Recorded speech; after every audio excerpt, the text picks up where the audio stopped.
Hey everybody, welcome back to Kruse Control. It is Friday. Oh, it's Friday, everybody, August 30th, 2024. Welcome to Kruse Control, the home of entertainment news. I'm your host, as always, Brian Kruse. Welcome back, everybody. Happy Friday. Hope you had a great time. You're kicking ass, you're accomplishing all your goals, and you're just doing the best thing in the world because it's Friday. You accomplished everything this week, right? Now it's time to party, celebrate. It's Labor Day weekend. It's a great time to hang out with family and friends. I'm so happy to have you back here on Kruse Control and enjoying your Friday night with us. It's gonna be a fun night. And join me back as my co-host for this evening, everybody, at 3G's, been in business before over 35 years. Everybody, welcome back to Kruse Control, Mr. Ronald Todd Woodward. How you doing, Ron? Good to see you. Happy Friday. Hey, great to see you, Brian. Thank you. Is this episode 230?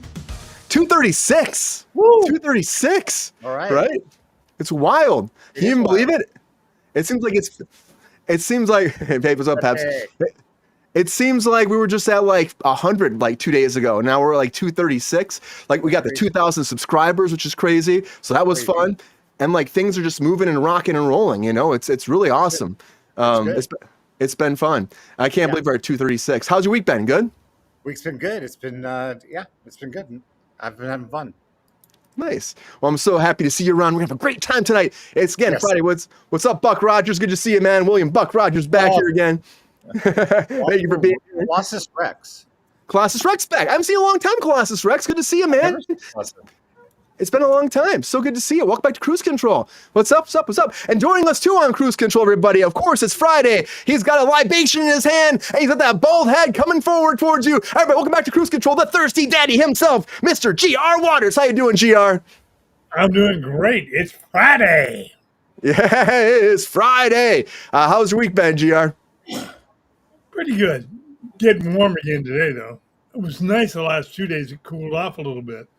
Yeah, it did. I mean, you gotta love the weather. State Daddy is here. It was only 99 in the backyard today, so. Oh, yeah. Peppy's happy to see you too, GR. It's been a while, huh? I bet. Hey, Peppy loves you, GR. Don't give him shit. Me? No. I'm actually really excited about that. See? He's excited to see you. He's excited to see you, GR. Yeah, he looks like it. I know the Pepster. Live for 1 minute and fight you the next. Oh, shit. Great points, but you make me laugh. Hi, Queen. There you go. Good to see you, GR. Hey, Queen. And also joining us on Kruse Control for the very first time, everybody. My friend and yours, been a long time coming, but waiting to get him on the show. I'm so happy to have him here. And you should see he's a phenomenal writer out there, also directing, creating a lot of great projects. I'm so happy to have him here, get his opinions on the show. Everybody, welcome to Kruse Control for the very first time. Brandon Kahila. Brandon, how you doing? Welcome to Kruse Control, man. Woo! How you been, man? Good to see you. I am so good. Happy Labor Day. Let's celebrate by not doing any labor. Zero labor today. Very, very much zero labor. So good to see you. Cheers, man. Cheers. How have you been? What's been going on? Any big projects? Yeah. I just, I don't know how much I can say, but I just finished a script and they're shooting it in September. So. You said too much. Yeah. I got a new face on the show. How you doing? Hey, Pepe, how you been, man? On that. Cool. I'm slick like Rick. No, always. Slick like rain. Like Rick, you slick like Rick, you know? That's good to know. Like, not like Rain and Peppy, right? Yeah, that's what I thought, you know? Peppy's always doing good. Peppy, how you doing? Living the dream. Yeah. So good to have you on here. If you have anything you want to pitch or talk about besides that, that's how it goes in the business. So sometimes you can't say anything, right, Brandon? You're like, you want to say something, it's going to tip your tongue, and you're like, I got to bite that tongue. Got to bite it to, until things happen. You know, it's one of those things where it's like, I never want to jinx anything. I'm one of those like guys who's like, oh, if I tell people too much, then everything's going to fall through and I'm going to be a big failure. That's me out. God. Yeah. Oh, you know how the industry works. Yeah, I know. It's like they like swear you secrecy. They'll take 3 of your children if you say something, maybe a left nipple. I mean, it's a hard business sometimes, but I'm so happy to have you. Just the left. Right. just the left. The right, for some reason, they want you to keep that right one. I don't know what it is about it, but I'm so happy to have you here. Happy to be It's going to be a fun night, as always, on Kruse Control. Thank you, everybody out there in the chat, too, for being here. Appreciate you joining us live on Kruse Control. But there's a lot going on. And, of course, it is Friday, so we might have a few drinks. We might celebrate a little bit. It is the end of the week, so round of applause for the end of the week, everybody. We're so happy we made it. We're happy we made it. We're happy you're here with us, too. It's going to be a great, great program. But it doesn't matter what day of the week it is. It could be a Monday, a Wednesday, a Friday, a Saturday, a Sunday, any day of the week. There's always one thing going down on Kruse Control, everybody, and that is a lot of breaking news. Come on.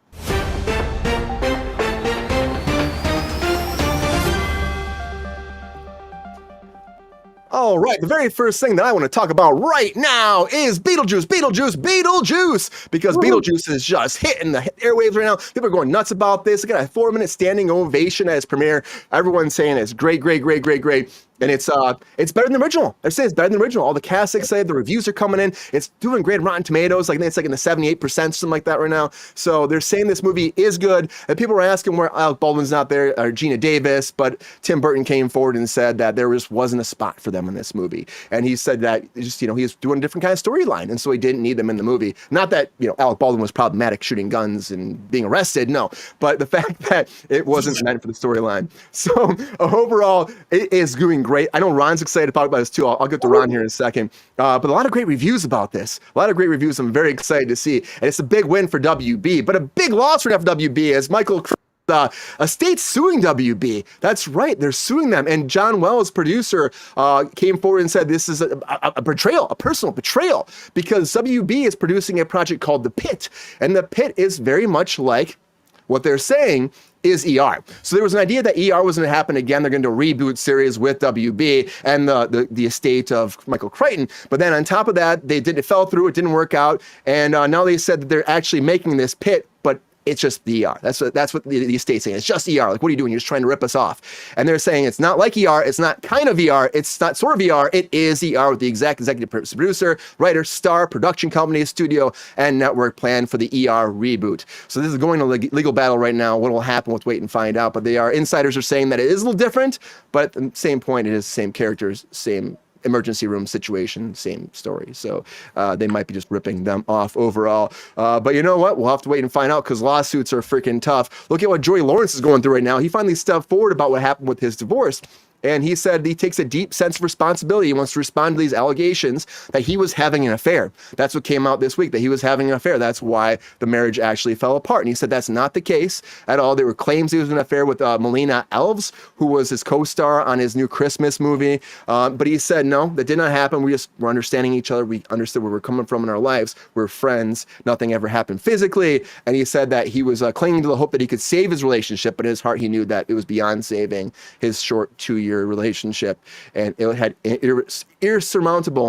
insurmountable, I fucked up again this week, guys, insurmountable differences. So that's why they couldn't come together. He also said that his daughters didn't see her as their mother, and that caused more problems, and he's there for his daughters more than that. So it's very unfortunate, Joey. I hope you're gonna be okay, man. Hope you're gonna be okay, because with marriages and relationships, it's tough. Look at this Star Trek writer, everybody. Oh my God, sexual assault case again here in the business. Robert Orci, who was a writer on Star Trek, actually, his wife came forward, and Transformers as well. His wife came forward and said that he was beating her and sexually assaulting her constantly.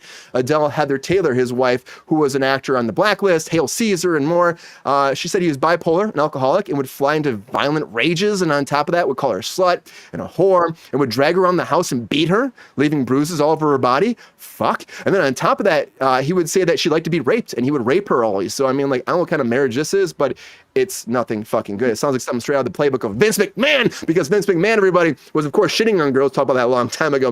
Or defecating on women, and then abusing them in order to move ahead his business plans. But Netflix is making a docuseries about this. September 25th, it's dropping, man. You can find all about Vince McMahon's rise to fame, from being a commentator to taking over his dad's business to shitting on women. And it's just very unfortunate. I just think this whole thing is fucked up. You know, something like Vince McMahon, if you're a wrestling fan, you see what he was doing for the business, what he did for sports entertainment, and then you hear about the shit going on behind the scenes. Like, allegations, they're allegations, everybody, but at the end of the day, it just sounds like something his storyline would do, like his character on TV, and to me, it feels like it's probably real. It's probably real, everybody. I don't know. But he does kind of look like the... What was that, GR? It's still alleged. It's alleged. It's alleged. It's alleged. I mean, again, we talked about this multiple times in the show because all these allegations kept coming forward. Multiple women, of course, the one came forward saying that he was having her toss her around like Brock Lesnar was having sex with her too, and then like John Laurinaitis having sex with her, Vince McMahon was having. It's just wild, and so she keep her job. I mean, it's weird. It's a weird part of the business, everybody. We don't like it. We hate it on Kruse Control, but we got to bring it up every once in a while because you got to know that this shit happens behind closed doors. And unfortunately, you got to be safe and you got to take care of yourself because there's some like of 4 better guys to talk about it. Right? It really is. It really is. So Brandon, about this thing, man, it's just a fucking lot. And when this came out more and more, I'm like, it blew my mind. I know we just kept talking about like, how can this be reality? But this happens. Abuse of power, Brandon. It's abuse of power. It happens on set. And it doesn't get talked about a lot of times. And it gets buried and pushed aside. No, that doesn't happen in our business. No, never. But I tell you what, when Vince McMahon takes his shirt off, he kind of looks like the Thing, everybody. I don't know, because he's getting pretty freaking rocky. But when this new picture came out for the Thing from Fantastic Four, everyone's going nuts. They're saying, is this it?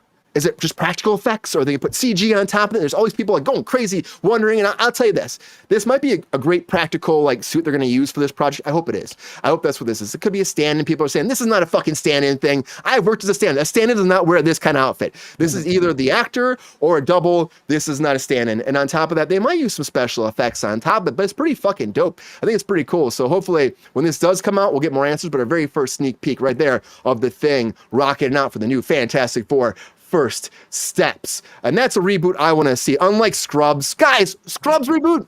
How many seasons do we do this shit? We did enough. We saw enough. We saw it all play out. You know, we gave up at the end. But, you know, Zach Braff came forward and said, guys, I'm going to tell you something that nobody else is going to tell you right now. And he's saying this to the Hollywood Entertainment Tonight. He says, Scrubs is a Disney show, but Bill Lawrence has a Warner Brothers deal. But now those two are companies that are working together, and so I think this is going to happen. Actually, I know what's going to happen. And then Bill Lawrence came forward and said, too, that he has an idea for a series. Not a movie, but a series. He wants to do a series of more Scrubs moving forward, and the cast might come back. So maybe a revival more than a reboot. But, you know, it's still, nobody wants to see this. Looks like everybody wants to see, maybe nobody wants to see this, a new show coming forward on Netflix.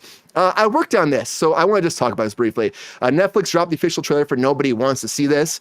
It's got Kristen Bell and Adam Brody. I worked for Adam Brody on this show. That's why I had the beard. I grew the beard for working for Adam Brody for this, so a round of applause for the beard. That is now gone. If you're wondering what it's about, it's dropping on Netflix, but it's an agnostic podcast host and an unconventional rabbi fall in love together. That's pretty much it. And it's really fun. It's got some fun jokes, and it's actually a great time. So I can't wait to see the actual project come out there. Drop in September 26th. Get ready for that. That's not surprising. People want to see that. People did not want to see The Acolyte, though. Hence, The Acolyte was canceled. Hence, when Amanda comes forward saying she wasn't shocked, it's because she said the fans were racist, and the fans were prejudiced, and the fans were mad at her and didn't even watch the show. People watch the show, Amanda. People watch the show. I know a lot of people that watch the show. They didn't like the show, and unfortunately, you don't like the show, it gets canceled. It's clobbering time, Queen, for that fucking Acolyte to be canceled. When you hate a show, when it doesn't do numbers, when people are mad about it, it gets canceled. And unfortunately, they were trying to go into a whole different thing about the forces. I'll call it string. It's not the force. This is nerd shit where you get mad. This is when nerds get mad. The force is the force. The force is the fucking force. That's all I gotta say. Brandon, did you see the Acolyte at all? I didn't watch it. No. A lot of people didn't watch it. I'm part of the problem. hey, you know, the thing is, though, the problem is it just wasn't marketed right. I don't think. On top of that, you had Harvey Weinstein's assistant making the whole thing, so people were actually turning it off just because of that. They were like, we don't want anything attached to Harvey Weinstein. That was a problem. And then there was a lot of stuff of changing lore, and that causes problems. It just does. People get mad. The fan base is what makes Star Wars thrive, right? I think. I don't know. I feel like people should just, stop being like, oh, it's because they're racist against me. Maybe just look at the storyline. But maybe there is some of that too. There's a lot of fucking hate on the internet too. There's a lot of hate, unfortunately. And I hate to say that, but it's very true. But you got to deal with that hate just like Ice-T deals with that hate by telling these people where to go. So Ice-T was out there and he was getting confronted about how Law and Order SVU is becoming very woke. And so he told people that he's telling his fans off that it's woke. It should be canceled. He goes, what the fuck is woke? LOL. Like, I give a fuck. And then somebody else came after him and said, tearing down my John Wayne statues and forcing me to erect a Spider-Man fountain that sprays gay beer on my lawn that turns into AstroTurf. Apparently that's what they think about SVU. And he just said, that sounds dope. Fuck John Wayne. I love John Wayne, man, but you know what? GR doesn't like that shit. GR's a big John Wayne fan over there. Where's that cowboy at, GR?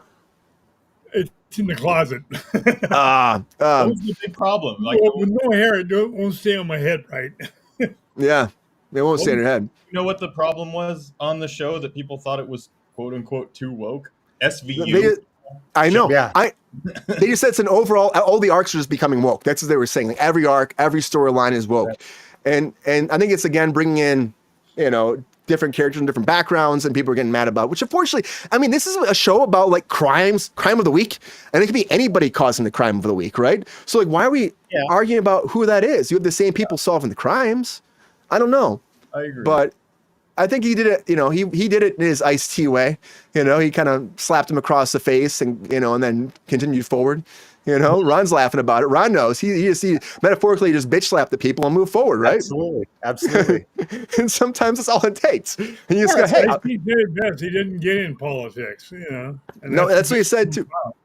He says he doesn't like doing politics, so that's not for me. That's not what I'm going to do in this situation. So good for him, A person that would probably joke about all this, though, be Nikki Glaser at the Golden Globes, because she is hosting the Golden Globes, the 82nd Golden Globes, on Sunday, January 5th on CBS, streaming on Paramount Plus as well in U.S. territories. So if you want to check this out, she's very excited. She says she's absolutely thrilled to be hosting the Golden Globes. It's one of my favorite nights on television. Actually, I think I like to host it from the stage, not from the audience, as I did before. And she said she's hoping to make fun of a lot of people and hopefully take it well. Because one person not taking it well is Tom Hanks, because Tom Hanks again has an AI ad out, everybody. Why is this the second time this happened to Tom Hanks? He had the dental one, and now he has a medical ads coming out. I'm like, he must be just pissed off. Like, they're like, stop AIing Tom Hanks, everybody. He goes, don't be fooled, he tells the internet. Don't be fooled, don't be swindled, don't lose your hard-earned money on these assholes. He didn't say assholes, I say assholes. But there are multiple ads on the internet where they're falsely using his name, likeness, and voice, promoting miracle cures and wonder drugs. Yeah, snake oils. So, don't leave Tom Hanks alone. A lot of breaking news, everybody. A lot of breaking news. I can't believe Tom Hanks getting fucking attacked like this all the time. No. All the time. This is the second time. Of all people. Well, he's trustworthy. That's why they're using him. Well, they saw this new movie coming out, the Here movie, where he's de-aged, and like, hey, we can just freaking piggyback off that, and people will think maybe it's an ad for that, for the movie, maybe, or maybe they'll think it's kind of cool. I don't know. You see the trailer for that, Brandon, at all? Which one? No, I didn't know he had. It's called Here. It's by Zemeckis, and it's going back and like they show a house, but it goes like through like the 1800s to present day, and they show like all the stories in that house that have gone through that time. It takes place over like 200 years or something like that, and a big part of it though is the storyline of Tom Hanks and his wife, and their story of them like first meeting, falling in love in that house, having kids, growing old. That whole premise looks actually really good. And it's a movie like that, like the Shrug Atlas or whatever it was called, or who was that? That was Cloud Atlas. That was Tom Hanks too. That was great. It's like the same thing though, kind of. It kind of is. I love Cloud Atlas, but it's kind of the same thing. This is more focused on like it focuses on their storyline the most. So I think, based off the trailer, I guess we'll have to see. It is a Forrest Gump reunion because it's him and Jenny. Let me go and blank on her name. Nice. I'm going blank on her name. Anybody got her name out there in the chat? I'm going blank on her name. Robin Wright. Fuck yeah, Robin Wright Penn. Yeah, it's fantastic. Fantastic. Great president, too. She was a great president for the one season she had. But a lot of breaking news, everybody. A lot of breaking news. We got to keep this ship going because this is that time break with that 1 minute on the clock. For all my guests, I have to say, is there? Come on, everybody. You know what I'm talking about. They're hot takes. Let's do it. Let's do it.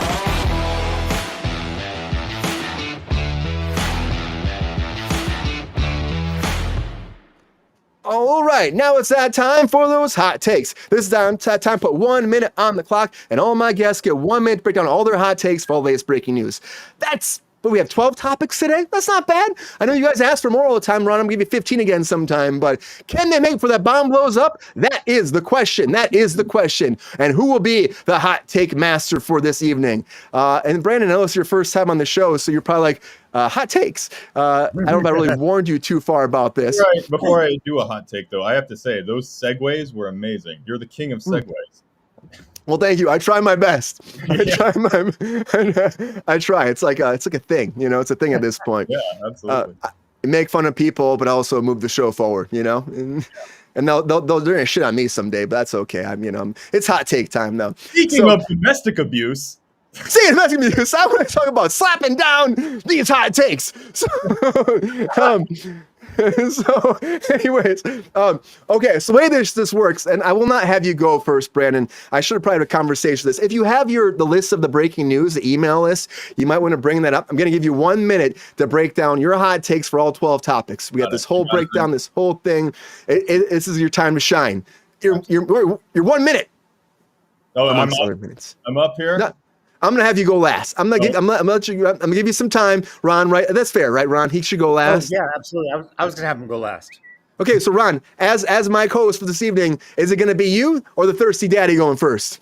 It's Thirsty Daddy all the way. It's the Thirsty Daddy's time. Yeah. Love y'all. Peace, love, and nappiness. Thank you, Peppy.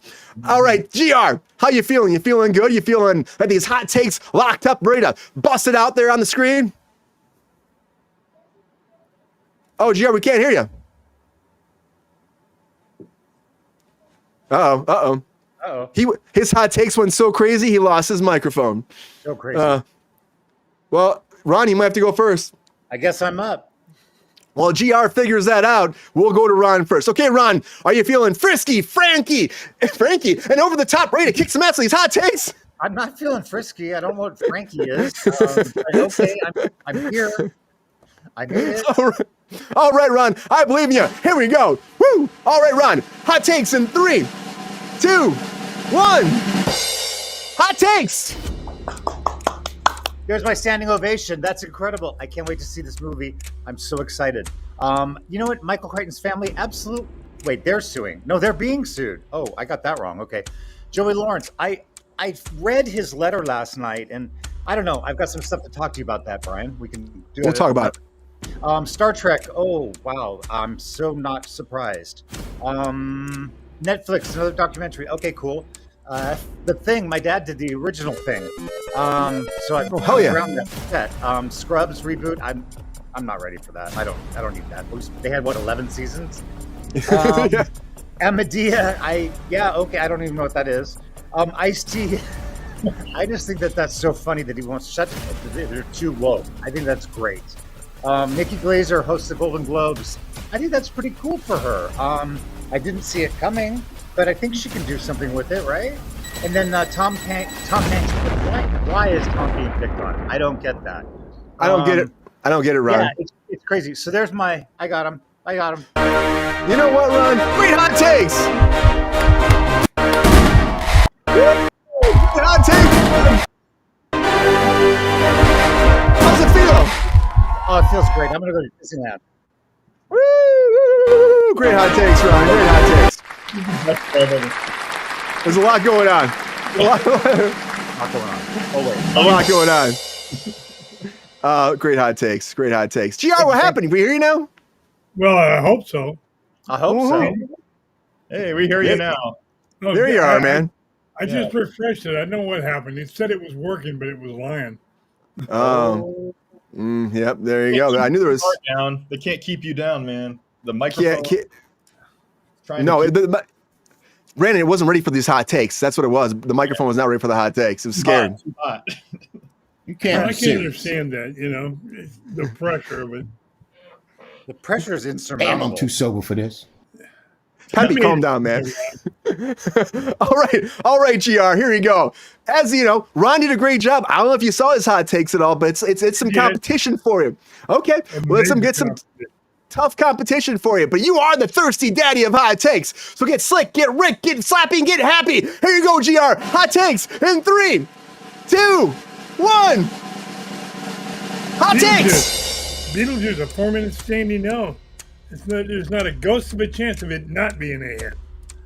WB is going to lose big time on copying somebody. Joey, the kids had a big part of it not working. The kids now are he said, she said. The Orly thing, what a mess. They can't decide what they are. Vince documentary, whole bunch of lies to make him look good. The Thing, that costume looks incredible. Scrubs reboot, one question. Why? Nobody wants to see this. I want to see it. What did he get? Acolyte. Well, simple reason it failed is the force wasn't with them. Oh. No, Law and Order, nah. Drop it. Who cares? Keep the politics out of it. 6 seconds. And hope she's half as good as Ricky was. Ricky today. Tom Hanks is the bomb. Oh, great hot takes, GR. Give him the balloons. He's got that one for everybody. Great hot takes, GR. Almost shortchanged Tom at the end, though. You barely made it, but you made it, GR. You made it. Great hot takes, GR. Great hot takes. I had to live up to Ron, you know. Yeah. I mean, it's tough. You're sandwiched in the middle, and it's tough sometimes when the hot takes in the middle. It just is. Sometimes. It is a good place to be. I feel like the first and last are good spots, though. All right, Brandon, it's your very first time here. You kind of get an idea of it probably at this point, right? So. It's a clusterfuck of crazy. I love it. It is. You should see Carter James and Illick Master do his hot takes. It's freaking nuts. All right. I bet. Dude, he's always got a hot take. Yeah, he's always got a hot take. Here's the Naked Liner, but check out that album, Naked Line, Low Dangling Fruits. Check that out on Spotify. All right, Brandon, here we go. You feeling good? Yeah, man. Roll that really distracting music. All right, here we go. Get sassy, get sexy, get over the top, and ready to kick some ass. Here you go, Brandon. It's time for your hot takes. Hot takes in 3, 2, 1. Woo! Hot takes. All right, Beetlejuice. 4-minute ovation. That's great. Too bad Lauren Boebert wasn't there to give him a hand. Heyo. WB. I have to take Team Crichton. I'm always on Team Crichton. You know, I'm reading his new book, so I'm biased. Joey Lawrence, hope you got a prenup, bro. Star Trek writer. He boldly went there. Vince McMahon doc. I hope there's a part where they tell me where I can buy those rip-away sleeves that he always had on his... Thing. I'm glad it's practical and not just mocap. Clubs, reboot. If it means I don't have to watch those stupid T-Mobile ads anymore, I'm all for it. Nobody wants this. I do. It sounds awesome. Acolyte, it's funny, these conservatives, should talk to, but whatever. Ice-T, I love it. The perfect response. Nikki Glaser's amazing. After watching all the roasts on Paramount Plus, great in all of them. And Tom Hanks. I want Tom Hanks in elevators. You know what? I don't care if it's. I don't care if they're using his likeness. Great hot takes!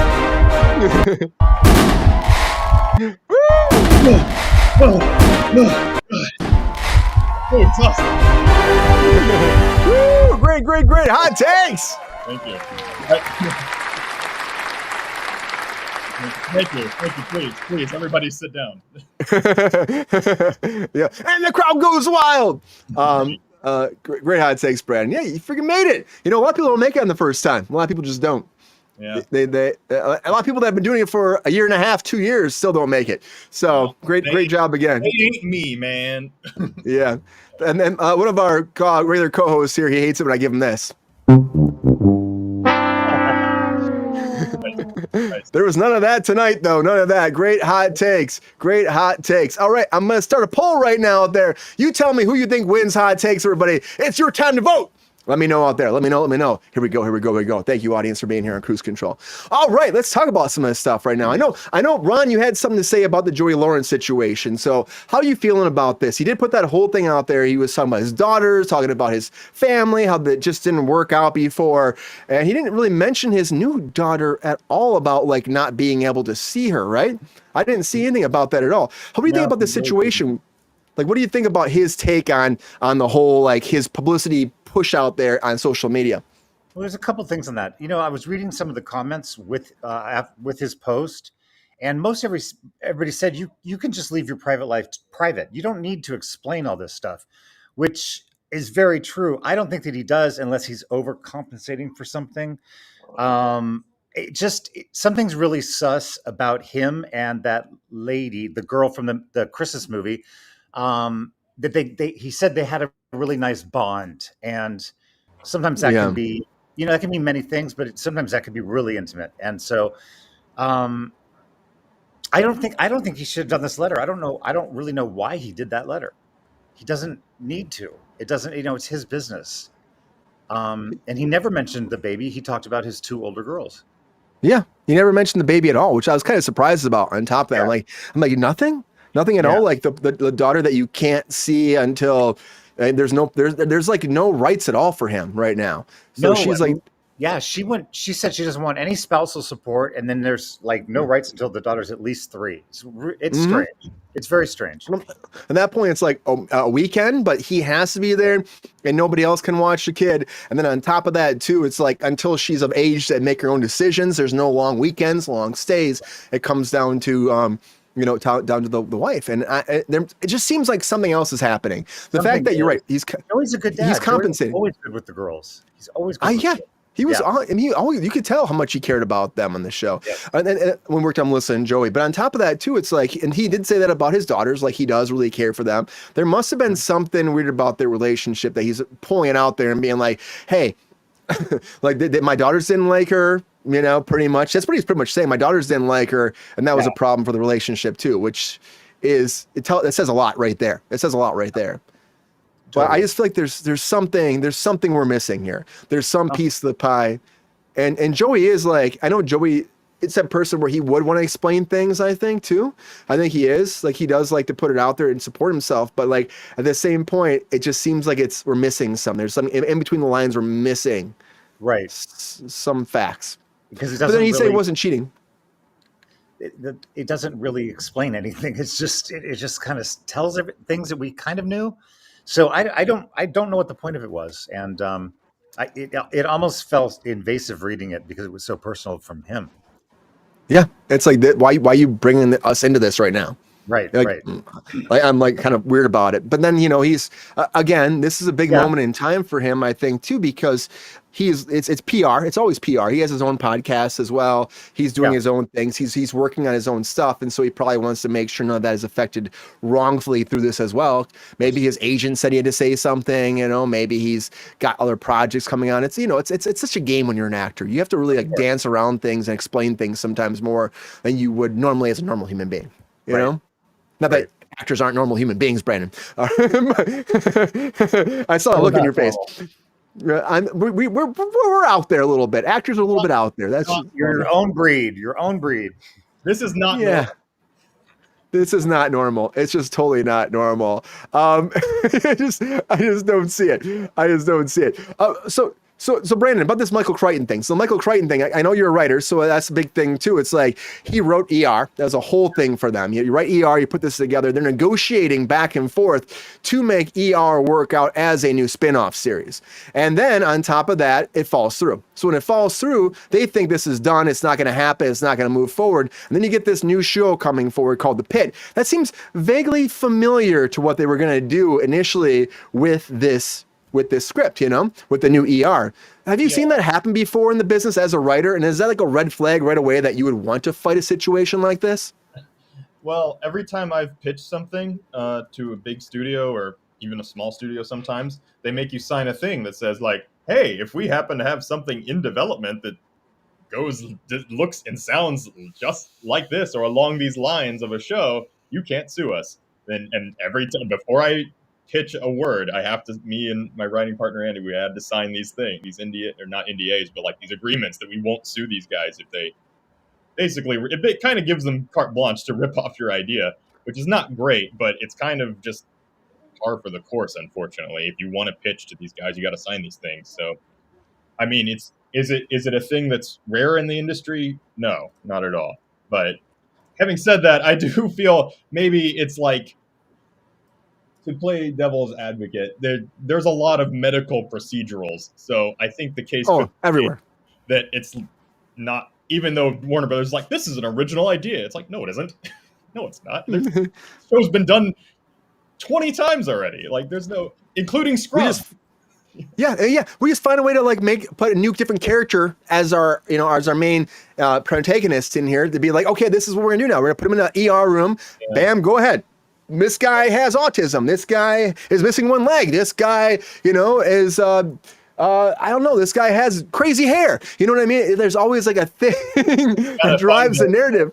Yeah, something to make it a little bit different, I guess. Or like House, where he was like a mean doctor. Mm-hmm. Mean doctor? No. This guy's a raging asshole. Let's throw it. It's so different. It's a different show. But that's what they do. And I think that's where I think this would be a big battle for them to actually win then, because it seems to me like it's going to be hard for them to actually prove this is not, that this is like, oh, this is ER, you know? Yeah. I guess that burden falls upon the widow Crichton to kind of fight for her late husband's, legacy. But at the same time, yeah, I mean, maybe because it's a Warner Brothers project, then that might be a kind of red flag. But I don't know if she has really a case, honestly. Like, it's kind of sad if they are ripping it off. It is kind of fucked up, but I mean, there's no real way to prove it, unfortunately. No. That's the thing. And you're right. In that business where you sign a lot of these rights away, it's kind of tough. It's like you're putting it out there. Of a person like, like we're rising up, of course, but like somebody that's established, though, they get really pissed off. So I just don't know where this goes. I feel like, Michael Crichton's estate probably has a lot of people behind him. So maybe there's a way they can actually fight this, but it might just be, again, like you're saying, procedural.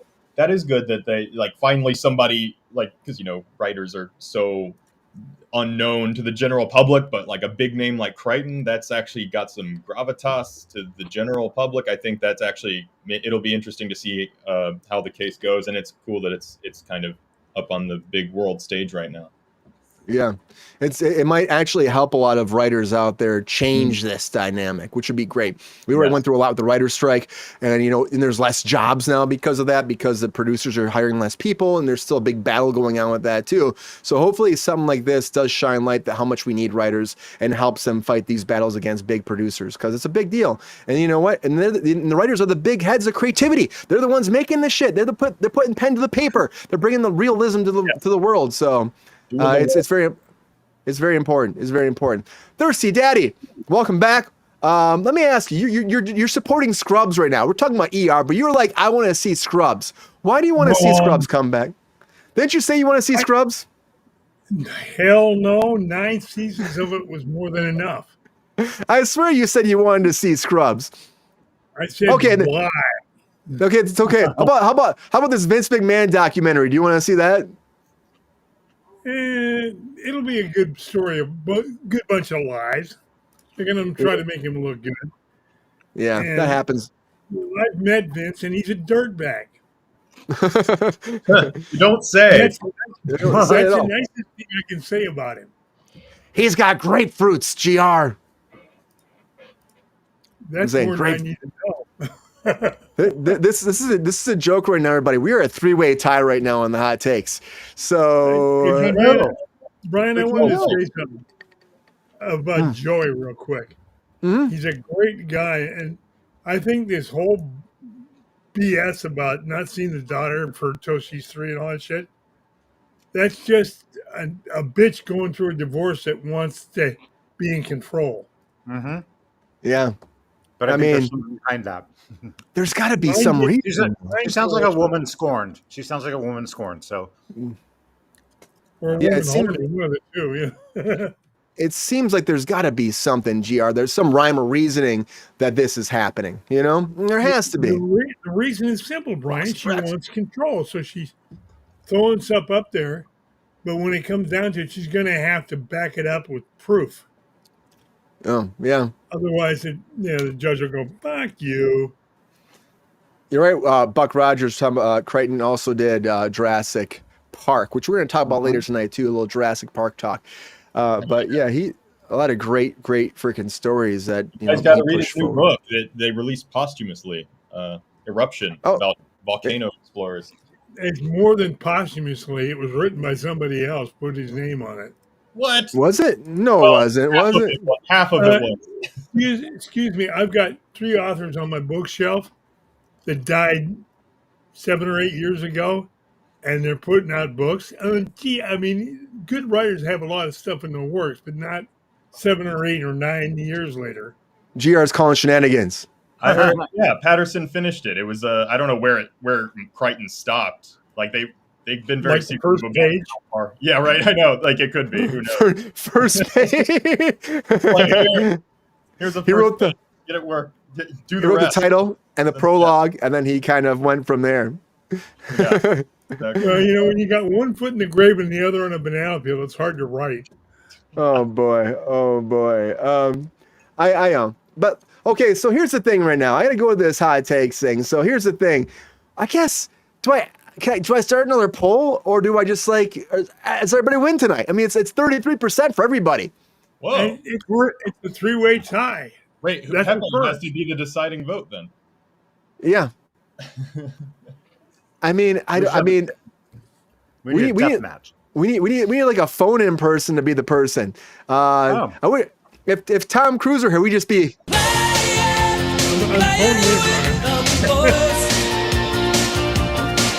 You know, I mean, it's saying, okay, can one more person vote out there? There's people out there. You know, there's 29 people out there. Can one person please vote? Please vote, everybody. Please, somebody vote. I thought my Lauren Boebert joke was pretty good on the fly there. Mm-hmm. I don't know who that was. Bad. You know about that, Ron? Mm-mm. Lauren Boebert. she's in Congress, and then she went to Beetlejuice, and she was giving a hand job to the guy next to her. I was thinking, yeah. And then she's like fucking fondling and fucking. I think she pulled her tits out or something. I don't know. That's some fake news right there. I was not checked in on that. Yes. Oh, Broadway. I've got the stills. You put them on screen, Brian. You know what? It's Friday. It's a fun time. Everybody wins tonight, everybody. So the winner of Hot Takes, everybody, tonight for our Friday end of the month celebration. Winner of Hot Takes is Mr. Ronald Todd Woodward. Woo! Congratulations, Ron! Congratulations, Ron! But also, Mr. G.R. Waters. Congratulations, G.R. Great hot takes. Great fucking hot takes for wins for you, too. Of course, very first time on Kruse Control, Mr. Brandon Kahila. Congratulations, Brandon. You also won hot takes.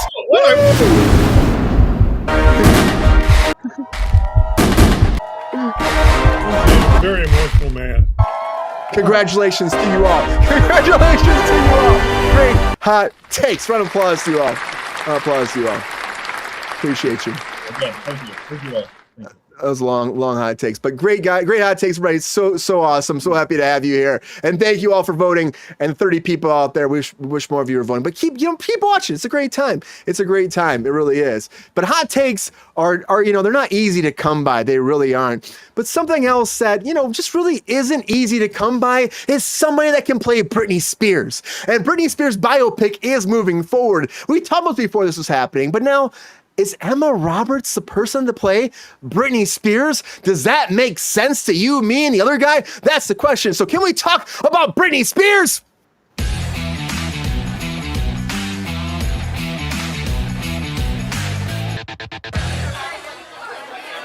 Okay, so Britney Spears, Emma Roberts, go. We talked about this recently about that maybe she'd be a name, but now Britney Spears' assistant came forward saying that she's the person they want to move forward to be Britney Spears in her biopic, The Woman in Me.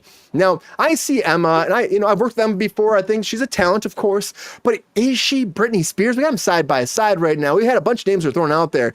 Is she Britney Spears? Can she actually dominate the wavelengths and make this happen? She said now, in this rumor, she came forward, and Emma talked about this. She said, I love her assistant, was she said first.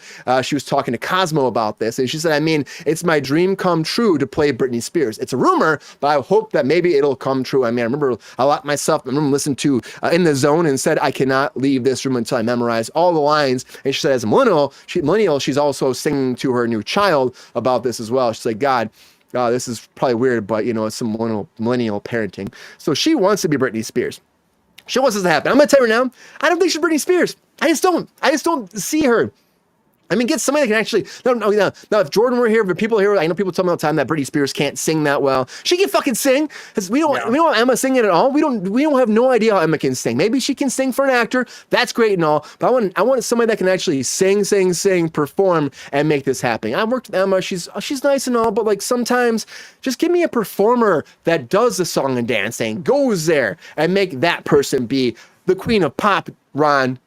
What do you think, Ron? Do you see Emma Roberts as your Britney Spears moving forward after reading The Woman in Me? Is this who you envision to be? Britney Spears?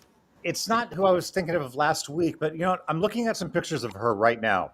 And there's one of her it's like in a bikini top, but it's actually a dress. I'm seeing more of it. I can visualize it better actually. You see it, huh? Yeah, I do. You do. I can see I can see it. Yeah. I'm gonna go that far. How does she look in a baby tee? That's the question. That's the big question. Like, does she pull it off the same way? Does she? I just don't. I just don't know. And Emma. Oh! Here we go. Going to Ron for the close up here. Going around for the close up. Okay. Oh, I have that picture, Ron. Here we go. I have that picture. Here we go. We'll pull up on the big screen right here. So here we go. Here she is, and I can kind of see it. I can kind of see it. You just has to go. Here's some insider baseball for you, though.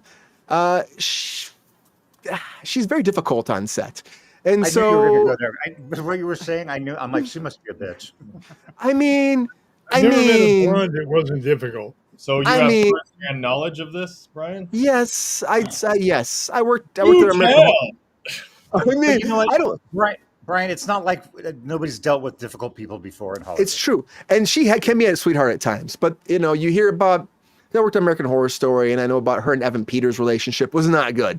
It was fucking not good. And what happened behind closed doors there, and how she kind of treats people sometimes. It's like I'm not trying to say nepotism. I'm just saying she doesn't seem like she's grateful to be where she's at sometimes. And I think that, you get a person like that can be difficult on set. Just try to find somebody that's new, relevant, out there. Give me a young, talented Britney Spears. Don't just throw her in there because she's, a name. Give me somebody else. And maybe she can kind of look like her. I mean, she's excited and all that stuff, but I don't know. I just rather have a no name than have Emma here. Not to say that she fucked me American Horror Story. She was trying to take pictures of me the whole time, posting on her Instagram about making fun of my wigs and shit like that because I had to wear wigs on the show. I didn't like that shit. I didn't like that. Yeah. I mean, it was funny. It was fucking funny, but don't laugh and go, and run away from me. That's fucking little kid shit, But anyways, doesn't matter. But as a character, GR, you see her. Do you think that she screams, "Hit me, baby, one more time"? I hope not. Come on, GR. Is she your Britney Spears? One is enough. I don't need a copycat Britney. I can't. The biopic is coming, GR. You got to choose a name. Yeah. It's here. It's here. It's happening. There's no turning back. The pressure. Hey. So are you dilligaffing this, GR? Are you dilligaffing this? Yeah, I think I am because I really don't give a shit. She doesn't give a fuck. He gives zero fucks about who plays Britney Spears. He's like, I'm going to watch the movie anyway. Yeah, I mean, GR. I mean, you're gonna watch the movie. Come on, you have to. It's. You're gonna have to watch. We're gonna talk about the show because you have to watch the movie. I'll watch the trailers and take your word for it. Good point, Queen. Why don't you just use Britney Spears? Because Britney probably wouldn't make it to set on time. That's probably why. She'd probably be dancing with knives at 3 a.m. and she needs help. We love her so much. I'm just saying, we love Britney, but I'm just saying you see her playing herself. Honestly, I just don't see it happening. No. I just don't see it happening. My biggest issue with the article about that was that she suggested maybe Timothée Chalamet play Justin Timberlake, which is more of a problem with that than I have with. Well, he can play anything. Yeah. Oh, right. God. Apparently. Oh. He does play. He plays everything. Now now his Bob Dylan actually looks pretty good. So wait, who was on the short list then, besides her to play Britney? Well, Hey, Brian, who did we come up with last week? Everybody was like, oh yes. Amanda Seyfried. We said at one point. I know that Amanda Seyfried was one. We also said what's her name? Sabrina Carpenter. I think that was one person we brought up there too. There was another person. Really hit. Yeah. As long as whoever it is cool with snorting coke off a toilet seat, because I'm sure that's a scene in there. because that was a Probably. big news story. I remember that news story when Britney Spears was big. As long as they're cool with it, whoever it is, I'm down. I'm down to watch it. Peppy is so excited about Chalamet playing everything. Chalamet again, huh? yeah, Peppy. He's always excited about it. He's super excited about it. So, Peppy, you gonna watch this one? I'll watch this one at home. Thanks, man. Peppy's not gonna watch this on his own. West Side? Yep, I know West Side, man. Taste than I thought. He does. He has a great taste. He does great taste. I love you, Mom. What?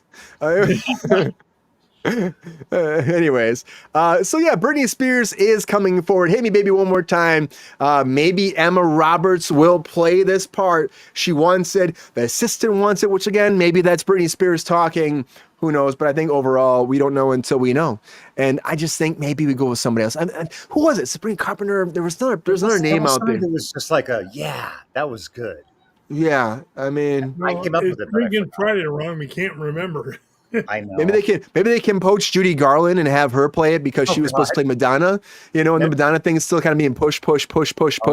Maybe his grab. Jamie Lynn Spears. Jamie. Oh, we said Paris. We said Paris last week. We said Paris Jackson could play her.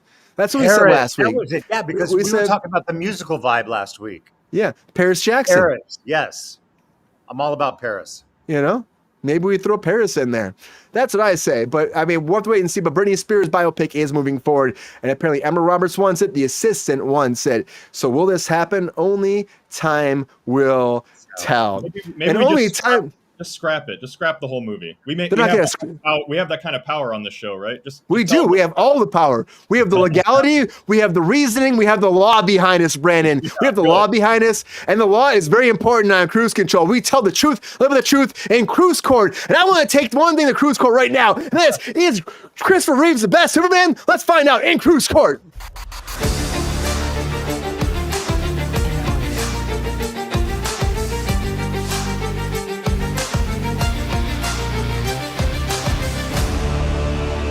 Let's take this to Kruse Court, buddy. So we went from George Reeves to Christopher Reeves to Dean Cain, Brandon Routh, Henry Cavill. We got Superman going through the ages. We got the new Superman. We got Corn Sweat. We had Nick Cage playing Superman, a lot of Superman in the past. But September 21st, we get Super/Man, the documentary coming out about Christopher Reeves and how he was the one true Superman. And this came out, I've been really excited about it. I want to talk about it so much. Once I saw the trailer, I thought Friday's a good time to talk about Superman. And the big question is, we had a Batman conversation, let's have the Superman conversation. Who is the best Superman? Now, it's a limited release, so everybody knows too. It's coming out like only a couple times, September 21st and 25th on his actual birthday. And then hopefully it spirals from there. We get to see it more. But oh my God, right? Jesus, what a counter. Right? It's such a downer. I mean, it's such a sad thing, but exciting because I love Christopher Reeves. The question is, though, now, you see that. Is he the real Superman? We have the facts. We have the past. We have the present. We have the now, the future. We have Corn Sweat. We don't know Corn Sweat yet. We'll wait for fucking Corn Sweat. He's not in this shit yet. We don't know his performance yet. We haven't seen anything. So what we base off of right now, is Christopher Reeves the best Superman? Or not. You've got the evidence in Kruse Court. Now, I want the truth. So, Ron, swear to me in the Kruse Court. I want the truth, the whole truth, live with the truth, so help you, Ron. I do. Who is the best Superman? It's Christopher Reeve. What's your... You got any facts? Is that it? That's all I got to say about that, Ron? No, that's it. No, he embodies Superman and he embodies Clark Kent. I mean, he's got both, and it was always believable. I kind of wandered off there a little bit with Henry Cavill, but after seeing that the trailer and stuff, it's him. It was him. Absolutely. Are you gonna watch this documentary about him? Yes, and yeah, definitely. It does look really great, doesn't it, Ron? It looks amazing. It's like an opportunity to actually have his story out there even more. So, what a story too, right? Yeah. So I didn't know about the foundation, and I didn't know of all the things he did for other handicapped people. I didn't. I had no idea either. And his struggle that way, where he was like, "Let me be, let me go," like he didn't even care to even be part of his family anymore. Yes, it's pretty nuts. But I think it shows a lot about the man, the person, and what made him probably a great, choice for Superman. yes, It really did. There's also the curse of Superman, which is a whole other story.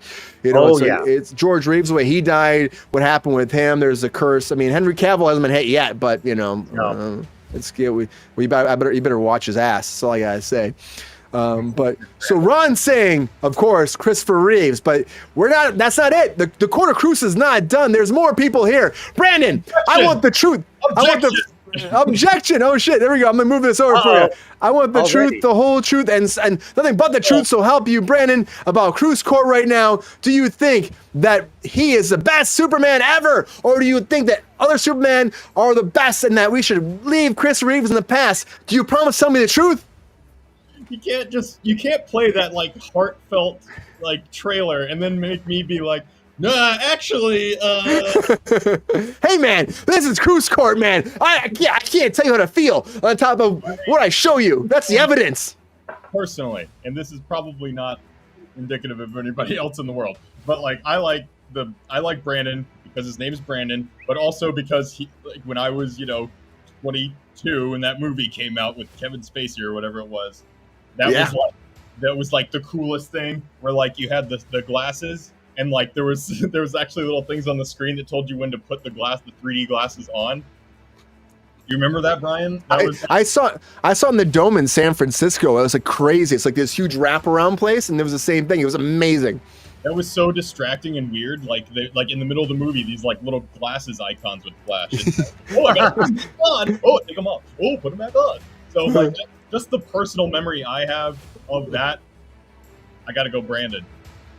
Brandon, I would say Brandon, though, also on top of there is like the Superman that's kind of like Andrew Garfield sometimes, like Andrew Garfield. Hey, look at that. Well, Andrew Garfield got a lot of shit for his Spider-Man, but he was a great fucking Spider-Man. And I think that Brandon Routh did the same thing. You're going to the guise of trying to like reboot the franchise and make it the same but different. His Clark Kent was really great too, and his Superman was awesome. But you were also under the guise of, a whole new thing. You had what's his name? You had Bryan Singer taking over. So Bryan Singer took over, left X-Men for it. It was a weird time in comic book lore history or film history. So people hated on it. And James Marsden left X-Men for it too. And people were mad about that. They killed Cyclops off. And I think got a lot of hate. And I think that movie was great. I love that movie, but I do hate they brought a kid in. Like, don't give Superman a kid. Just don't do it. Why give Superman a kid? Classic PG-13 move. We know he fucked Lois. We all know that. We know that went down. They got jiggy with it. It's fine. You know what I mean? We know. But at the end of the day, we don't need to see their child, like, I don't know. But I agree with you. And I think what they did with Kingdom Come for CW, I think it was great for Brandon Routh. I don't know if you ever saw that. It was great for him. It gave him like a movie though that's great is Parker Posey. She was so good in that. Oh yeah. And even though we hate on Kevin Spacey on this show, sorry Kevin Spacey. He was phenomenal in this role, as all of his acting is. His acting is spot on. One of the best actors in the business, but his personal life is questionable. Even though he was forgiven in every court of law, we know the truth. I liked him as Lex. Mm-hmm. I liked him as Lex. He was great. Already Perfect. Yeah, he was perfect for it. Yeah. But I get that. We gotta vote for Brandon Routh. We gotta vote again for Christopher Reeves. GR. Is he gonna pull us into the George Reeves world? That's my question. GR. I want the truth, the whole truth, and nothing but the whole truth. So help you, GR Waters. Tell me, swear to me, on the Court of Kruse, who is the best Superman? No. Oh, we can't hear you, GR. Revamp that shit. Revise. Are you muted? You might be muted. Are you muted by any chance? Oh, that was like the court of that. That's like some court shit that happened right there. They did not want to know GR's truth right there, and so we still can't hear you, GR. We still can't hear you. You might have to refresh again, GR. There, he's refreshing. But I will say this though too. When it comes down to the back and forth, I would say this: It's like Brandon Routh. And let's go. Let's deliberate right here. So we got Brandon Routh and we got Christopher Reeves on one side right now. Approach the bench. Okay. Right. What is the difference here, Ron? Like, what can you say to Brandon over here to make him believe that Christopher Reeves is the man on top of Brandon Routh? What can I say to Brandon about that? Yeah, what can you say to Brandon? Here, I'll face this way. Wait, here we go. Christopher Reeve is believable. Brandon wasn't. He filled the spot. He filled the suit. He wasn't believable. Believable? None of them are believable. It's Superman. Oh, I believe. I came back. The whole. Oh, hey, there's GR. Yeah, none of them are believable though. It's like they all are outlandish and ridiculous, and it's ridiculous that the only thing can kill him is this rock that he came from. He came from the planet he's from. Krypton. Krypton. Thank you, Gio. Yeah. Your rookies don't even know you. And to answer the question, Christopher Reeves in this generation is far and away the best.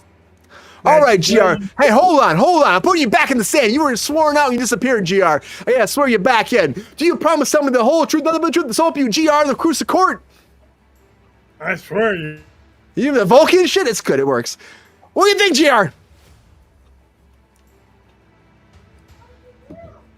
He's gone. He's gone again. He's talking. I think. I've got a really funny story. Yeah, GR, you're gone again. Go ahead, Ron. Yeah. It's super cute about Brandon, but his son went to preschool with my son, and when Brandon would come pick up his son, all the kids are like, "Superman's here." It was really, really cute. It's really cool. I honestly think he got a raw deal, Ron. I think he got a raw deal. He did. Yes. And what they were doing with that too, they were trying to recreate the magic and make it what it was before, and unfortunately, it just didn't work. No. And Brian, he lifted a boat out of the water. He saved a plane. He fought a kryptonite planet or island. He had he did a lot of things in that movie, and on top of it, Kevin Spacey, Gene Hackman, great freaking Lex Luthor. Both of them are, but I think that that's a whole different conversation. But I think that Kevin Spacey was great as that character as well. He was better than Gene Hackman, actually. Yeah, I think so too. Kevin Spacey's so good. What's going on there, GR? Just refresh, GR. Just refresh. Just refresh. Sometimes you got to refresh. Refresh. Yeah. In the Court of Kruse, you got to refresh sometimes. Me too, Queen. He was much better than Cavill. We got going on in the chat right here before GR comes back. What's the chat think? Queen liked Brandon Routh's Superman. Hey. Mm-hmm. Look at that. And then Buck Rogers said Brandon Routh returned to Superman. Yes, we were showing the crossover. Best Lex Luthor is Michael Rosenbaum from Smallville. And I've heard that multiple times too. He did a great job as well. But is he the best Lex Luthor? Queen, I agree with a lot of your stuff, so maybe. And then Lexi says Cyclops' actor was a moron, leaving a leading role for a bit part in Superman. Hey, Lexi, don't give shit to fucking James Marsden. He's a friend of the show. Round of applause for James Marsden. I love James. He's fucking great. Dude, Jury Duty was so great. Did you watch that? I didn't. I heard it was amazing. I didn't see it, but James is he's a great human being. I worked for James on Westworld for 2 seasons. Great human being, Yeah. He called me Paul Rudd the whole time. It was fun. Nice. Nobody but Christopher Reeve we have from Buck Rogers as Superman. So there's a lot of things here. GR, can we hear you now? Thirsty Daddy. Are you ignoring me? Or are you back? For us. Yeah. Thirsty Daddy. Okay. Well, I think at the end of the day, we're a mixed group right here because GR is still trying to work that out. I think GR has had a few drinks too, and that never bodes well for a Friday. After a few cocktails and a few conversations, it might be difficult to make your audio work the way you expect it to work on a Kruse Control Friday. Getting down on Friday. Down on Friday. Welcome to the Kruse Corner, everybody. Let me go off for a second though too, because what I would say is this: I get what you're both saying. Christopher Reeves Brandon Routh, I would say at the end of the day, Nick Cage is the Superman that could have been, but we didn't get that performance, so I'm pushing him away. I love Nick Cage, but he could have been a great one, but he wasn't. Never was. And that CG mess doesn't count. I will say this, Dean Cain, fucking no. No. Done. No, Sorry, man. No. There he is. Hey, I'll come back to you, GR. Fuck Dean Cain. I appreciate you tried. Didn't work. On top of that, the Taylor guy, Taylor Holcomer, I can't say his last name. He's a decent job. He's a decent job in the CW. You're not. I mean, he's not the best. He does a decent job, but he's not. It's hard to fill the boots of Chris Reeves. George Reeves, he started something. Great for him. Started something. Not the best Batman. Just again, probably controversial. But when it comes down to Adam West, you started Batman. You're not Batman. Michael Keaton is my Batman. But I would say between me, it's Christopher Reeves and Chris. I love Christian Bale too, but I still think Michael Keaton's my man. I still think so. And I worked with Christian Bale. Great fucking Batman. I still think so. I would say Christopher Reeves is still my Superman. I love Brandon Routh, but I think he's still my Superman. And I think that if Brandon Routh if he has one more movie being Kingdom Come, he would dominate that and take over. If he had a franchise of 3 movies, he would have been my Superman. But unfortunately, he got his shit canceled way too fast, if you ask me. Yeah. And that's unfortunate for an actor that had a promise and drive and really cared about the character. And I think he could have been the best Superman ever, but he got fucking his shortcomings. And his CW appearance proved what he could have done. It wasn't enough, but what he could have done. GR, can we hear you now? I don't know, can you? All right, GR. You're sworn in enough. Tell me, GR, who is your Superman that will dominate the wavelengths? Without a doubt, it's Christopher Reeve. I mean, I know you were crazy about that other guy, but I'm sorry, nobody touches him. Brandon Routh, man. Not only as an actor, but as a person, he embodied Superman. He was Superman. Mm-hmm. Yeah. Exactly. Michael Keaton with his stiff-ass Batman costume. Superman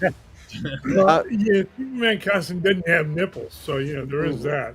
I mean, that's what we're missing. We're missing the nips. We're missing the nip slip, But I will say this in the day. When it comes down to, we have the evidence, we have the proof, we have voted in the court of Kruse. So, apparently, this documentary is coming out. And even though we are fighting for Brandon Routh, as of right now, Christopher Reeves, you are Superman. Please fly into the hearts of the children. Fly into the hearts of the children. That's right. Get back on the horse. And make them believe like we believe. And when we believe, you believe. And Superman will be great again. I don't know. Maybe Superman will find his way. He'll fly into your hearts, and you'll love America and love fucking the red, white, man. Sometimes the red, white, and blue. It's America. It's Superman. I don't know. I just think that we just need a new Superman. That's would be great. We don't have that. We haven't gotten that. Corn Sweat I don't believe in it yet, but maybe Corn Sweat will make me believe again. I love James Gunn, but I think it's a tough thing. I think Brandon Routh should go on Kingdom Come again, made him have a chance, but right now what we have is what we have, and I think that Brandon Routh had a great opportunity, but I think that Christopher Reeves, as a point, will prove to us one more time that he is the man, the myth, and the legend. I go crazy, then would you still call me Superman? Superman, right? Yeah, they still call him.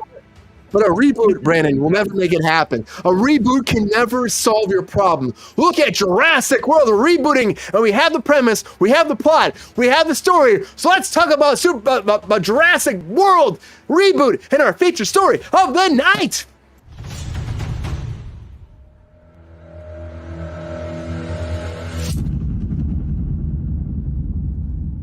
Woo!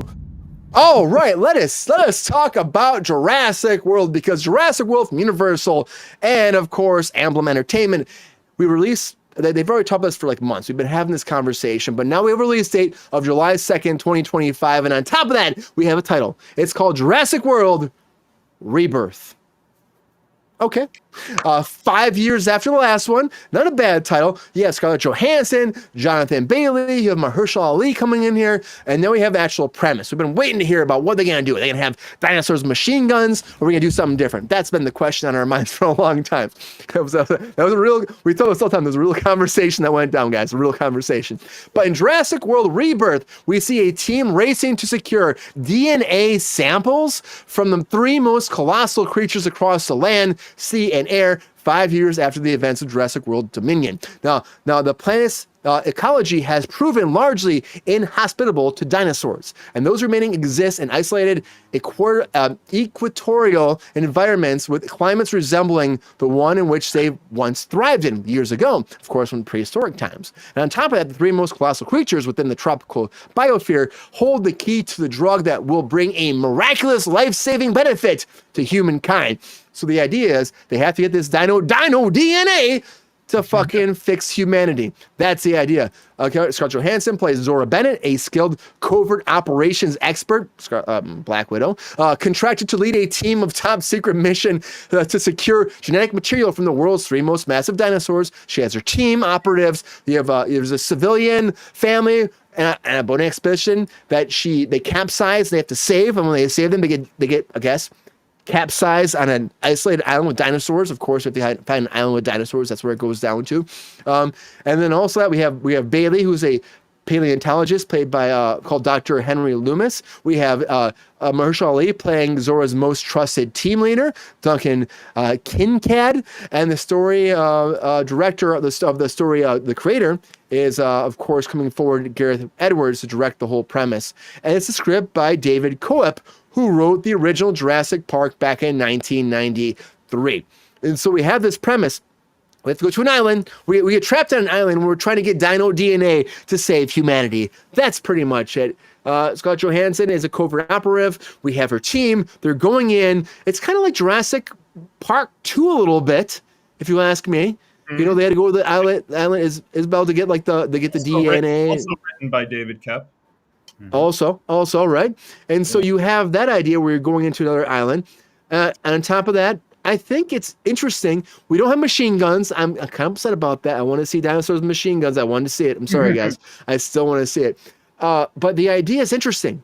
And it's 5 years later, and it's something to do where the dinosaurs are away from the world, and we have to go back to them to save humanity in a certain way. Okay, let's go around the table right now. I'm interested in it. I think it's fascinating. I think we've gone through the casting multiple times. I know Glenn Powell was attached to this at one point, but he said that it's a great script, but it's not for me, which is never a good sign. He's like, I love 90s reboots movies. I don't like, reboots on upon reboots. I think that's his idea was. But Brandon, you hear about this. Okay. So I'm like, Crichton before, we're talking about Jurassic Park. We're talking about writing. Okay, if you're going to reboot a franchise like this for I guess this is the second time, is this the premise that makes sense to you? Well, I mean, yeah, we did it. This is the third adaptation of this. Is this what you do? Does this make sense to you? And does this entice you as a writer and make you like, this is where we should have gone? Yes, absolutely. This is Jurassic Park 7, right? And no matter what they want to call it, it's Jurassic Park 7, and they needed I think the franchise needed a much needed return to form, and I think this is what we're finally getting, is a return to back to basics, like people in a jungle type setting with dinosaurs, and then there's like some family stuff going on too. And in a way, I feel like these last 3 movies, the trilogies, have kind of just convoluted with the hybrids and the like military wanting to use them and all that. It's just too convoluted. And then like I'm really happy that David Koepp is like pitched a script, and they were like immediately like, yes, let's fast track this, because he's a great writer, and he, like you said, he did the first 2 adaptations of Crichton, and I think that he's a great writer, and I'm very, very stoked to see this, because it's back to form as far as I'm concerned, and here we go.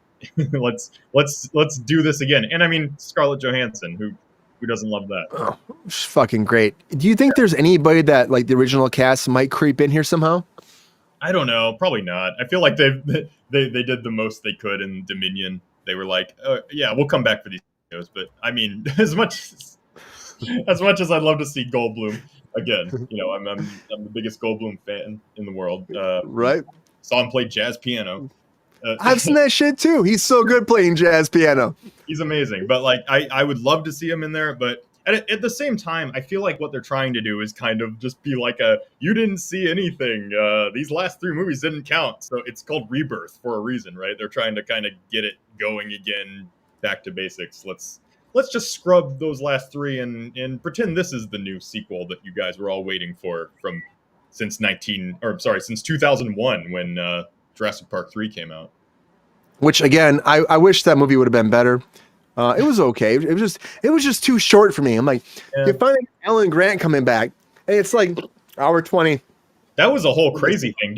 Have you heard about that? Like how they didn't have a finished script before they started shooting, and like how no, yeah, like there was like a whole thing where like this is like a big tentpole summer movie for Universal, and they didn't have a finished script before they started shooting, and they did have a finished script, and then Joe Johnston, the director, threw it out like a couple weeks before, so they were just kind of making stuff up on the fly. I think David Koepp actually came in to help pitch an idea for that one, for Jurassic Park 3, and they went off his pitch and then just kind of tried to figure out how to make a movie on the fly. It's a very weird story. He's like, guys, I moved on from that. I moved on from that. So like, why are we doing this now? That's what he was saying. Well, like, he came back for this. I mean, I read his book Cold Storage that came out a few years ago. That was cool, and I think that's getting turned into a movie. He's a great screenwriter. He did Spider-Man. Like, he's done all kinds of shit. Everyone loves him in Hollywood. I mean, I love that, like, because they did go off the rails for a while without him, and so like bring him back. Like, he's the person that made it successful. Of course, Michael Crichton, of course, was the bare bones like idea of it all. But we all know, like, when it comes down to, you can write a book, but usually it doesn't happen like where you're writing the screenplay. Like, it does happen once in a while, but a lot of times a team comes in, this, and it's like, well, that those people take over the franchise, and you might have a say in like certain story elemental moments, but beyond that, it comes down to the writing team. And I mean, David Koepp was the one who came up with the idea that in the first one that Alan Grant could go through this arc of like not liking kids to liking kids by the end. I love that. And it like that was not in the books at all. Like there's just I think he did a lot with the adaptation of the first book that was pure Hollywood cinema, and I think that's good that they're bringing that guy back to do this one. And yeah, like I said, Scarlett Johansson, she's the best, and she's gonna nail it. She's gonna nail it. You can't go wrong with Scarlett Johansson. Yeah. You can't. I think she's done a lot, and I think what she brings to the table is pretty great. And Edwards too. He did. I love the 2014 Godzilla. Yes. Yeah. I know Bryan Cranston wasn't in it long enough. We all know that. But like, and the creator. Oh right. Yeah, that was all right. It was all right.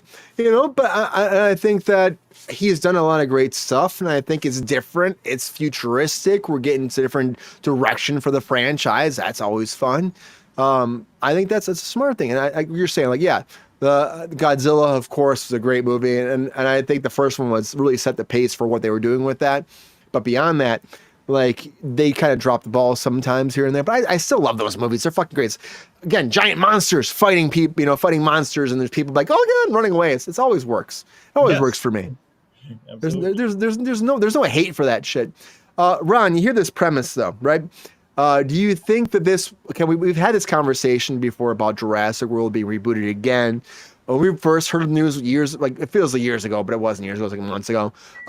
Does this premise like enthrall you a little bit to be like, yes, we're going the right direction? Or are you being like, Universal, stop the cash grab? Ron's yawning. Yeah, not so interested. I don't. They're just regurgitating. I don't understand it on this one. Is there anything here? I mean, the cast, the creators, anything that might make you have some more faith in the project? No. I mean, I lost faith after like the first 2. It just wasn't doing it for me anymore. I loved the first one with Laura Dern. I loved that. Oh yeah. But then after like the first 2, it wasn't. it just didn't, and I didn't see the one with Nick in it. No. Mm-mm. Oh, you didn't see Jurassic World? No, I did not. I wanted to see him, but I didn't go. Ron, you should go back and watch that. Okay. You should go back and watch that. I don't want to be like the first World, right? The Jurassic. Yeah. That was all right. It was like the best of the trilogy, the recent. Okay. It was really the best. And Nick? It was Nick, and we're saying Nick because we know Nick, who played like one of the kids on there.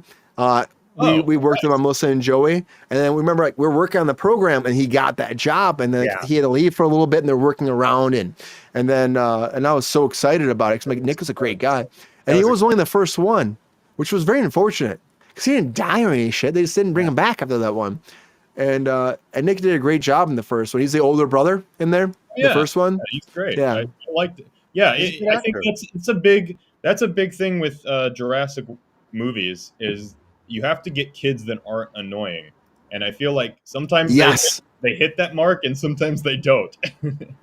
Yeah, that's what it comes. That you're right. I just think that Nick had a good moment there, Ron.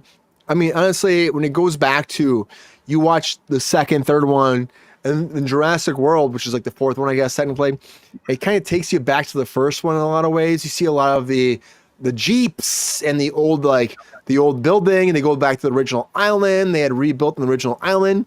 It's very interesting. I mean, where they end with it, I'm like, okay, we're setting up for something we don't actually ever accomplish in the next two movies, which is very unfortunate to me. I mean, Brandon, you know what I'm talking about. They set up to be like, we're calling it Jurassic World, right? At that point, the dinosaurs should be everywhere. I've been having a few drinks. Round of applause for having drinks.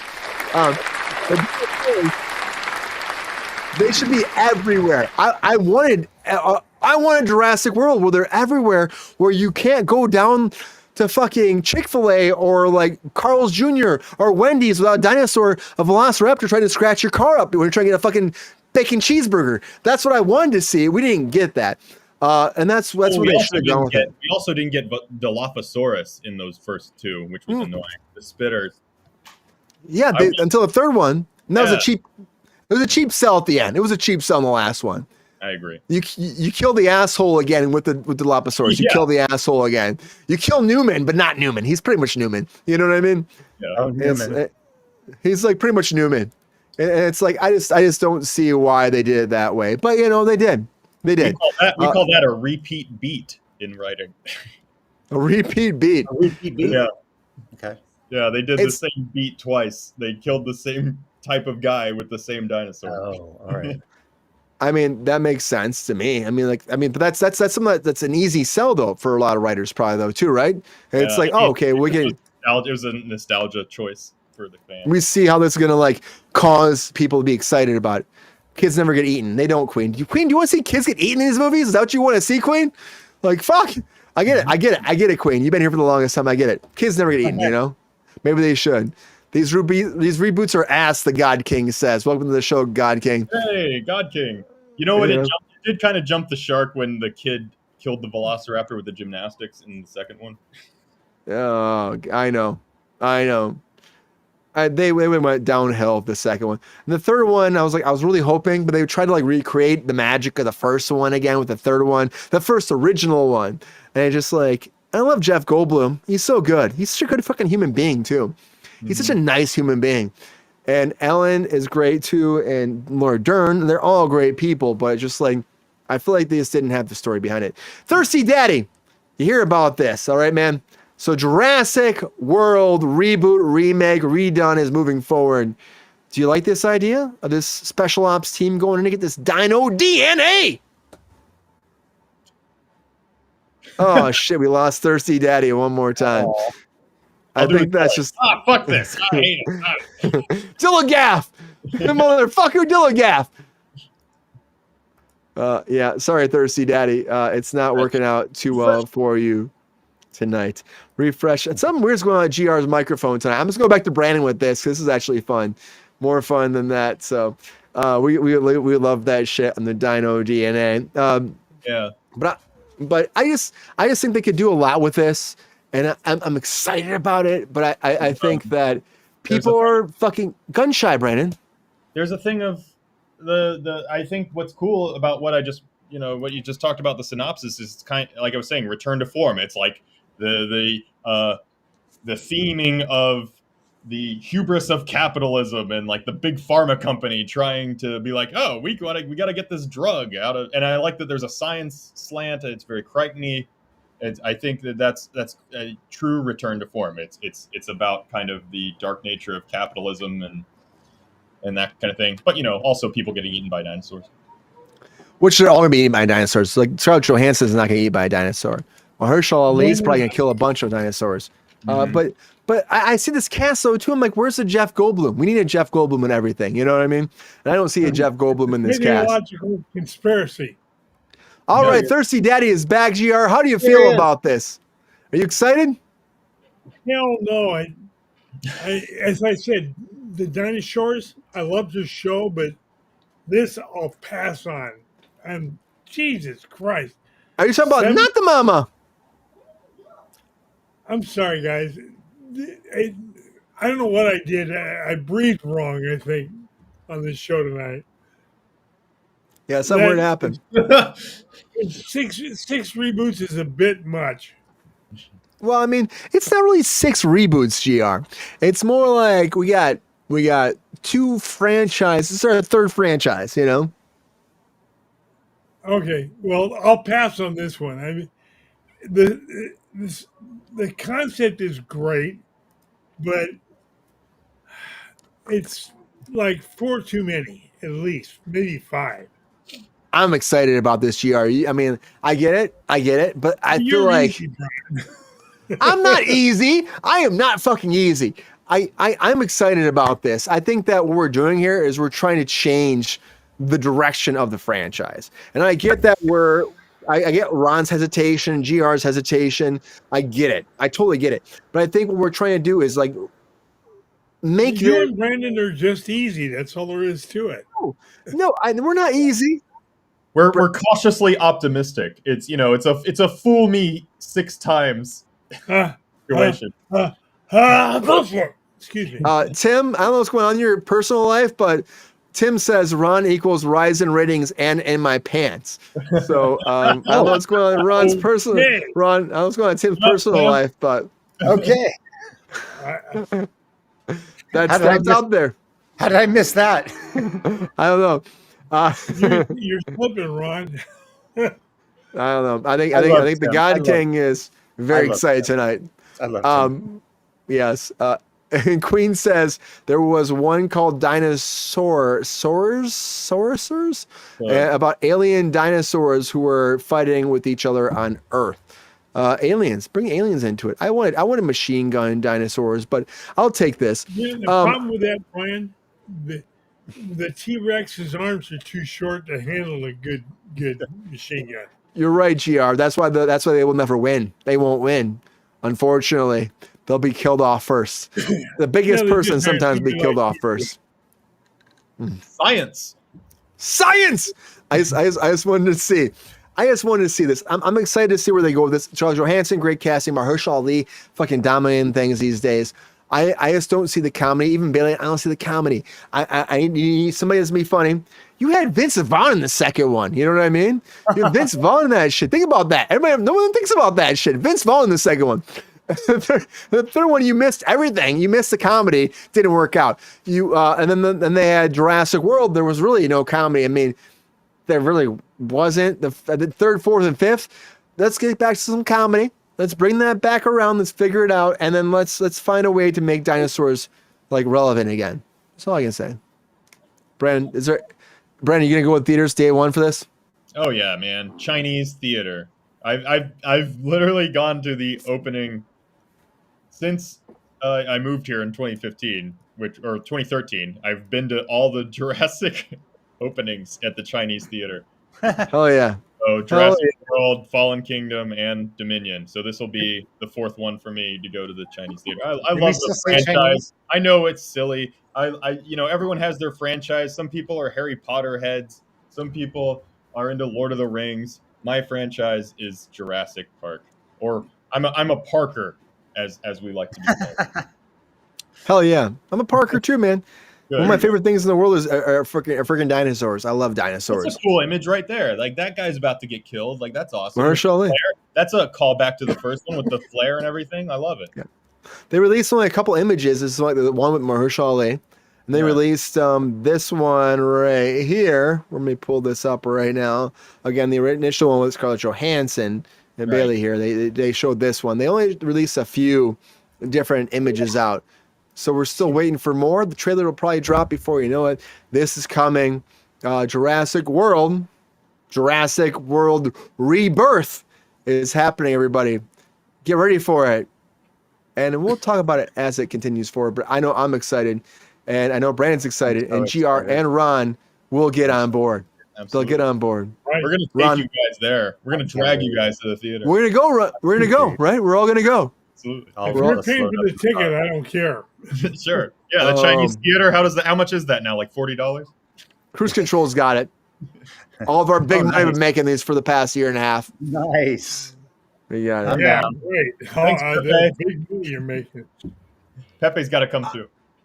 Pepe's got to come too. Pepe, would you come, man? Pepe, Pepe, are you excited about this? Do you want to see this? I'd pee on this if I could. Damn, Pepe. You have pee on I need to this? see more. He needs to see more. Did you like the first Jurassic Park? I hated the first one. Fuck, Pepe. I mean, come on, man. Harsh Come word. on, man. Can I change? Okay, Pepe. If I find a reason, maybe there's treats, maybe there's real life shit that happens, can I change your mind to make you want to see this? Hell yeah. Please, let me know. Pepe? Hell yeah. Okay. All right, good. That's all it took. Bribery. That was a strong no. Bribery. Yeah, bribery. That's all it takes. That's all it takes. Pepe, it is a reboot, though. I know you hate reboots sometimes, but it's gonna be a great rebate. It's gonna be a Do remake. we have to remake rebate. that? We do. Absolutely. We do, Pepe. Don't lie to the pep star. It's okay. Anyways, thank you all for being here. As always, we appreciate you. Bonjour. Pepe, calm down. We appreciate you as always. Thank you for being here on our Friday edition of Kruse Control. Happy Friday. Hope you had a great time. Thank you again for joining us. Oh my God, so much happening as always. We're taking Monday off. It is Memorial Day, and I'm going to Labor Day. Labor Day. I'm going to Labor Day. Why do I fuck that up every year? I don't know why I do. It's like beginning of the summer and the end of the summer, and I'm always like, I always call Memorial Day Labor Day. I call Labor Day Memorial Day. You got two more days. You got 2 more days to wear white, and then it's done. Yeah. That's right. That's what do you do about that? You say, I guess that's what it's going to be. I'm sorry. What sorry. up, GR? Pepe, the show's done, man. The show's done. Leave him alone. The show is done. Leave him alone. Leave him alone. Thank you, Pepe. Thank you. Thank you so much. Shots. We're not taking shots. Hell Anyways, yeah. Let's do it. Have a great night, everybody. Have a great night. Take Have a my great money. fucking night. Happy Friday. You take your own money. Mr. Thursday Day, thank you for being here on Kruse Control as always. Thank you. Appreciate you, GR. Hope you had a great time. Sorry about the audio issues. There's some weird happening in the introverse of the life. We appreciate you. Thank you, GR, as always. Hope you had a great time tonight. And we can't hear you again, so it's kind of funny. I had a great time. Yes. We can't hear you right now. I had a great time. I'm doing his voice. Can't hear him as always. Sorry, GR. We love you. We love you. Love you. Mr. Ronald Todd Woodward, thank you again, Ron, for being here. As always, appreciate you. Hope you had a great time tonight. How can you not hear Ron too? No, I was kidding. Oh God! Oh, he's fucking with us. Thank you, Ron. Thank you, Brian. Appreciate you as always. Happy fucking Friday. Have a great Labor Day weekend as always. Appreciate you, Ron. Thank you for being here in and out every time we're here. So thank you. And Mr. Brandon Yes. Kahila, thank you for being here on Kruse Control as always. Hope you had a great time. Thank you for the very first time on Kruse Control, and please come back. Thank you for being here. Oh, it was a pleasure. It was my pleasure. This was great. I had a great time. This was so fun. I love the show. And am I able to plug stuff now? Plug away right now. Please, everyone, check out cryptoseries.com. That's my scripted podcast that I wrote with my BFF Andy. Okay. And we got the first seasons out, and we are going to release the second season soon. So catch up now at cryptoseries.com. Hell yeah, man. Nice. And please like send me a link, and then I will I'll put it in everything else. I'm so humpty today. I'm gonna need you to do a voice, Brian, if you're cool with that. I love to do a voice. Yeah, you gotta do some voiceover for me. I love doing voiceover. It's so much fun. then yes, you will. You let me know, and I will be there, man. I will always be there. And that is a hot take. That's what it is. Peppy? If you like what you're seeing, hit that like button. Thanks, man. Appreciate you being here, Brandon. Thank you again for popping in. Appreciate you. We'll have you back again soon. Hope you had a fun time tonight. Welcome to Kruse Control. It was great. It was so fun. This was so Hell fun. yeah. I love you, Pepe. Yo, he be bugging out. Damn, Pepe. Damn, If Pepe. you got hair on your balls, shave it. Thanks, Pepe. Anyways. He's had enough. Cut him off. Cut him off. Have a great night, everybody. Take care of yourself. Love yourselves and love everybody else. But you got to keep spreading that word. Everybody, you got to tell your friends, your family, your uncles, your aunts, your grandmas, your grandpas, your great-great-great-great-great-great-great-grandmas and grandparents that came down from Neptune, Venus, and marsupilamis all about the land, smack down your neighbor's backyard, and they had sex with your marsupilamis in your backyard, and they fuck your chinchillas and your beavers and your bears, and they packed away at your fucking chicken penises. That's fine. The chicken penis is gonna happen all day. That's cool. And then all the fucking kangaroos hop around. They're like, what's happening? And the fucking, of course, those fucking kangaroos are like, what's happening? Joey pops out and watches that shit. And the fucking, oh my God, the koala bears are fucking always creeping in the background. They're watching that fucking shit. But they all subscribe, and you can subscribe too, along with the deer, the beavers, the badgers, the bears. Oh my! And those fucking tigers are like, rawr, and they love it so much. They're fucking cool. We love them so much because they subscribe. Because this all happens. And when we subscribe, you subscribe, the numbers keep going up, and that is what happens. Fuck your postman because he is fucking that chinchilla. And we know it. We fucking know it. Anyways, have a good night. Appreciate you as always. Take care. Take care of yourself. Guys. Have a great night. I'm sorry. It's Friday. It's Friday. But here's what I'll say at the end of the day. We're at 2,027 subscribers. Thank you again. Keep those numbers going up. Thanks to you. Kruse Control is growing, and it will keep growing. It will be at 1 million before you know it. Thank you all for being here. Have a great night. And until next time, everybody, see ya. Adios.